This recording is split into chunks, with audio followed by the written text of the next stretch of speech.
मैं अपनी बीवी से बहुत प्यार करता था, उसकी हर एक ख्वाहिश को पूरा करता। लेकिन एक दिन उसकी करतूतों को देखकर हैरान रह गया। मुझे यकीन ही नहीं हो रहा था कि मेरी बीवी भी मेरे होते हुए ऐसी घिनौनी हरकत भी कर सकती है। अंजू ने शादी की रात मुझसे वादा किया था कि मैं आपके परिवार का बहुत ख्याल रखूंगी, मगर मुझे क्या मालूम था कि इस ख्याल रखने वाली बात के पीछे कौन सा मतलब छुपा है। मुझे आज भी याद है वो शादी की तारीख, जिस दिन अंजू को उसके मायके से विदा कर मेरे घर ले आया था। वो कमरे में शादी का जोड़ा पहने बैठी मेरे आने का इंतजार कर रही थी। अंजू लाल रंग के जोड़े में इतनी खूबसूरत दिख रही थी कि मुझे मेरी आंखों पर यकीन ही नहीं हो रहा था कि मेरी इस लड़की से शादी हो चुकी है।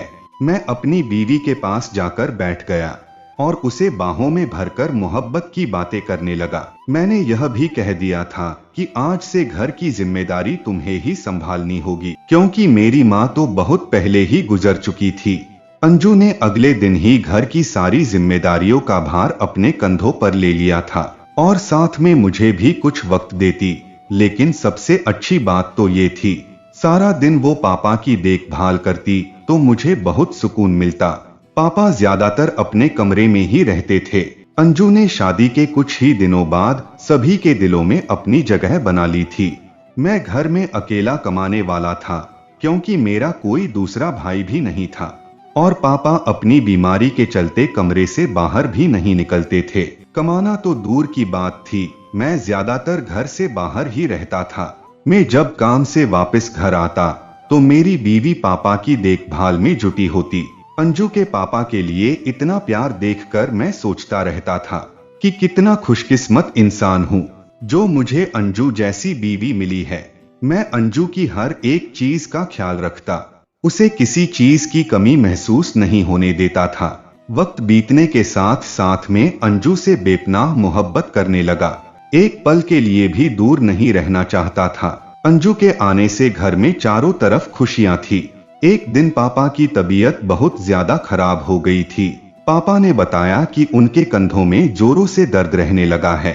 मैं पापा को डॉक्टर के पास लेकर गया तो डॉक्टर ने मुझसे कहा, इन्हें आराम के साथ साथ कंधों को मालिश की जरूरत है। डॉक्टर ने मालिश के साथ कुछ दवाइयां देते हुए कहा कि मालिश करने में कोई लापरवाही नहीं होनी चाहिए। मैंने घर आकर अंजू से कहा कि मैं तो सारा दिन घर से बाहर रहता हूँ, इसलिए पापा के कंधों की मालिश हर रोज तुम्हें ही करनी होगी।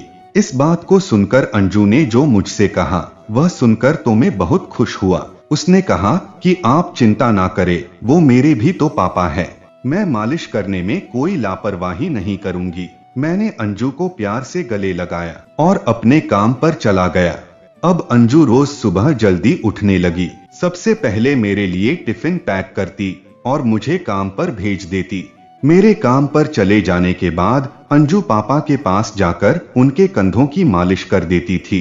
मैं रात को अपने काम से वापस आकर पहले पापा के कमरे में उनसे मिलने जाता तो मेरे पापा मुझे बहुत खुशी से कहते कि बहू हर रोज मेरी अच्छे से मालिश करती है। पापा के मुंह से अंजू की तारीफ सुनकर मुझे बहुत खुशी मिलती। बस घर में एक चीज की कमी थी, हमारी शादी को 1 साल होने को था और अभी तक औलाद की खुशी नहीं मिल रही थी। जब इस बारे में मैंने डॉक्टर से कुछ मशवरा लिया तो उसने कहा कि आप दोनों में कोई कमी नहीं है। मैं बहुत परेशान हुआ कि अगर कोई कमी नहीं है तो हमारे यहाँ कोई बच्चा पैदा क्यों नहीं होता। मैं इस बात को लेकर सारा दिन उदास रहता, मगर मुझे अजीब बात तो ये लगी कि अंजू इस बात परेशान होने के बजाय सारा दिन मुस्कुराती रहती थी। फिर मैंने सोचा शायद अंजू ज्यादा सब्र वाली लड़की है, इसलिए वो परेशान नहीं होती होगी। कुछ दिन गुजरने के बाद एक दिन मेरी अचानक से तबीयत बिगड़ गई थी, इसलिए उस दिन काम पर जाने के बजाय मैंने घर पर रहना ठीक समझा। उस दिन मैं अपने कमरे में लेटा था। अंजू ने घर का सारा काम निपटा लिया और पापा की मालिश करने उनके कमरे में चली गई। कुछ देर मालिश करने के बाद अंजू कमरे से बाहर निकली और मुझसे आंखें चुराते हुए बाथरूम में चली गई। ये देखकर मैं हैरान रह गया। पहले तो मैंने सोचा शायद मालिश करने के बाद नहाने चली गई होगी, मगर मैं इससे पहले भी उसे इस तरह छुपकर जाते हुए देख चुका था। अब तो वह हर रोज मालिश करने के तुरंत बाद बाथरूम में चली जाती है और देर तक वहीं रहती है। मैं सोच में पड़ गया कि आखिर मालिश में ऐसा क्या है जो अंजू कमरे से निकलते बाथरूम में चली जाती है। मेरे दिल में एक अजीब अजीब से ख्यालात आने लगे। एक दिन मेरे मामा की लड़की पापा से मिलने के लिए आई हुई थी और वह 2-3 दिन हमारे पास ही रहने का बोल रही थी। उसने भी अंजू की यही बात नोटिस की। पापा के कमरे में मालिश करने जाती है और बाहर निकलकर जल्दी से बाथरूम में चली जाती है। अब तो अंजू पर मेरा शक और भी गहरा होने लगा। मेरे दिल में ये बात बैठ गई कि कमरे के अंदर कुछ तो ऐसा होता है जिसे छुपाने के लिए अंजू सीधा बाथरूम में चली जाती है। अब तो मुझे हर हाल में जानना था कि मेरी बीवी कमरे में पापा के साथ ऐसा क्या करती है, क्योंकि अगर ये एक दिन की बात होती तो कोई परेशानी वाली बात नहीं थी। यही नहीं, मैंने एक दिन अंजू को छुपकर किसी से फोन पर बातें करते सुना। उसके बात करने के तरीके से लग रहा था कि ये मायके की बजाय किसी गैर से बात कर रही है। मैं जल्दी से अंजू के पास गया और कहने लगा, अंजू मुझे भी माँ से कोई जरूरी बात करनी है, जरा फोन मुझे दो। ये सुनकर अंजू एकदम से चौंक उठी और कहने लगी, माँ किसी जरूरी काम से बाहर जा रही है, इसलिए जल्दबाजी में उन्होंने फोन रख दिया। अब तो मेरा शक यकीन में बदल चुका था। आजकल मंजू के बर्ताव में भी बदलाव दिखने लगा। अब तो मेरी बीबी का ये राज जानने के लिए मैं बेचैन था। सच्चाई का पता लगाने के लिए एक दिन मैंने अंजू से कहा कि आज मुझे अपने काम के सिलसिले में कहीं बाहर जाना है, इसलिए देर रात तक वापस आऊंगा। बल्कि मुझे किसी काम से बाहर नहीं जाना था, मैं छुपकर देखना चाहता था कि मेरी बीवी आखिर पापा के कमरे में करती क्या है। यह कहकर मैं घर से निकल गया और मेरे एक दोस्त के घर पर चला गया। जब रात हुई तो मैं जल्दी से घर आया और सबसे पहले अपने कमरे में चला गया। कमरे में जाकर देखा कि मेरी बीवी तो यहाँ नहीं है। मैं समझ गया था कि अंजू पापा के कमरे में चली गई। मैं आहिस्ता आहिस्ता पापा के कमरे की तरफ जाने लगा। मैं नहीं जानता था कि ये सब करके मैं ठीक कर रहा हूँ या नहीं, लेकिन मेरी बीवी का ये राज भी तो जानना था। जब मैंने दरवाजे के छेद से अंदर देखा तो कमरे के अंदर का माहौल देखकर तो एकदम से दंग रह गया। मैं सोच में पड़ गया कि मैं जो समझ रहा था यहाँ तो वैसा कुछ भी नहीं है। मुझे खुद पर अफसोस होने लगा कि मैं अपनी बीवी को गलत समझ बैठा था। अंजू पापा के कमरे में बैठी सर की मालिश कर रही थी और उसके बारे में जो सोच रहा था वैसा कुछ भी नहीं था। मुझे उसके बारे में इस तरह की बातें सोचने से पहले समझना चाहिए था कि वो एक शादीशुदा औरत है। उसकी नीयत में कोई पाप नहीं था। खामखा अंजू पर झूठा शक कर रहा था। मैं अपनी सोच पर शर्मिंदा होकर वापस कमरे में आ गया। कुछ देर बाद अंजू भी मेरे पास आ गई और उसने मुझसे पूछा, आप कब आए? मैंने कहा, अभी आया हूँ। अंजू ने मेरी इस बात पर जो जवाब दिया वह सुनकर तो मैं फिर से सोच में पड़ गया। वो कहने लगी, मुझे मालूम था कि आज आप जल्दी आने वाले हो। आपके काम पर जाने के बाद मैंने ऑफिस में फोन लगाया था। फोन किसी सेक्रेटरी ने मुझे बताया कि उनकी तबीयत खराब सी थी, इसलिए वो वापस घर के लिए निकल चुके हैं। मेरे दिमाग में दोबारा से शक पनपे लगा कि शायद आज अंजू को पता था कि मैं काम से जल्दी घर आऊंगा, इसलिए उन दोनों ने कुछ नहीं किया है। मैंने जो आज देखा वो सिर्फ मुझे दिखाने के लिए था। मैंने अब ठान लिया कि इस बात के पीछे की सच्चाई जानकर ही रहूंगा। आखिर मेरी गैर मौजूदगी में ये दोनों कमरे में क्या करते हैं? मैं इस बात को लेकर बहुत परेशान रहने लगा। अब तो मुझे सच्चाई जानने के बाद ही सुकून मिलेगा।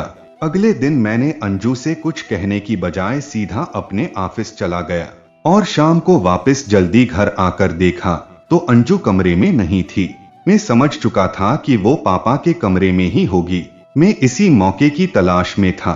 बिना देर किए पापा के कमरे की तरफ कदम बढ़ाने लगा। मैं सोच रहा था कि मेरा शक कहीं गलत ना निकल जाए। मैं जैसे ही पापा के कमरे में दाखिल हुआ, सामने का मंजर देखकर तो मेरे होश ही उड़ गए। मैं सपने में भी नहीं सोच सकता था कि मेरी बीवी भी कुछ ऐसा कर सकती है।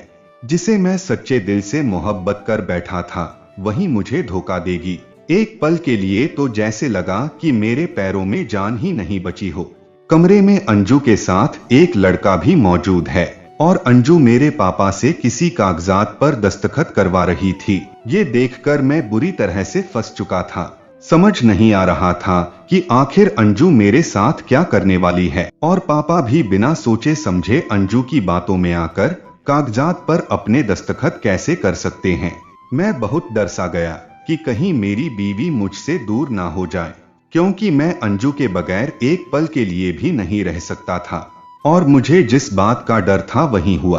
अंजू उस लड़के से कह रही थी कि मैं तुम्हारे साथ तो जा रही हूँ, कहीं मुझे बीच रास्ते में तो नहीं छोड़ दोगे। वो लड़का कहने लगा, अंजू मैं तुम्हें बहुत चाहता हूँ, मेरे सामने इस तरह की बातें मत किया करो। इससे पहले के सारे दस्तखत करवा लेती। मैं जल्दी से अंदर गया और अंजू का हाथ पकड़कर कहने लगा, आखिर तुम ये सब क्यों कर रही हो?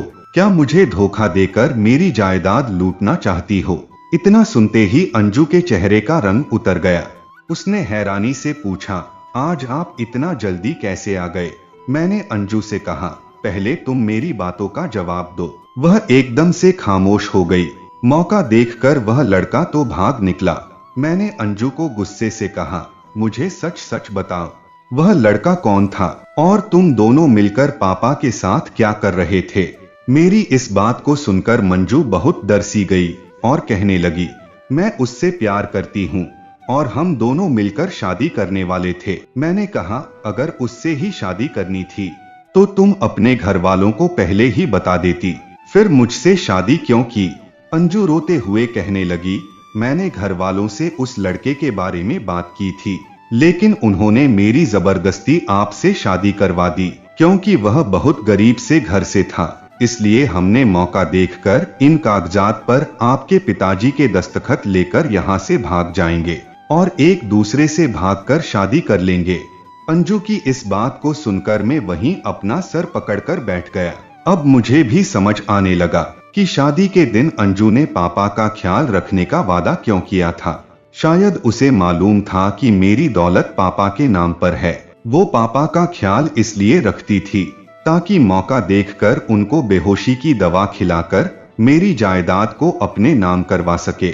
मुझे अब समझ आया था कि अंजू को बच्चा क्यों नहीं हो रहा था, क्योंकि अंजू मुझे ना चाहकर उस लड़के से मोहब्बत करती थी। इसलिए वो ऐसा कोई काम नहीं करना चाहती थी जिसके कारण उसे यहीं रहना पड़े। अंजू दौलत के लालच में आकर अपना बसा बसाया घर पूरी तरह से बर्बाद कर लिया था। मैं ही बेवकूफ था जो उसकी झूठी मोहब्बत को पहचान नहीं पाया।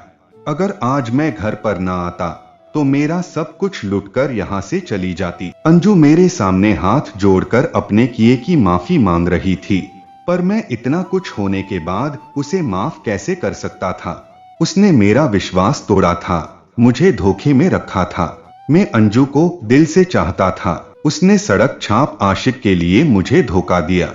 अब शायद अंजू को अपने किए का अफसोस हो रहा था, लेकिन अब अफसोस करने से क्या फायदा? अंजू को उसके किए की सजा देने के लिए मैंने उससे तलाक ले लिया। उसके बाद औरत जात से मेरा विश्वास ही उठ गया।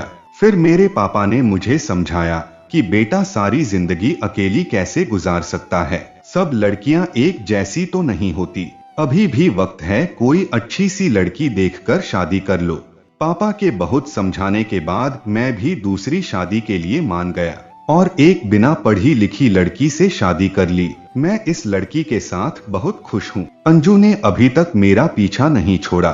वो बार बार मुझसे कहती रही, मुझे माफ कर दो, मुझे तुम्हारे साथ रहना है, मगर मैं उस धोखेबाज लड़की की परछाई भी नहीं देखना चाहता था।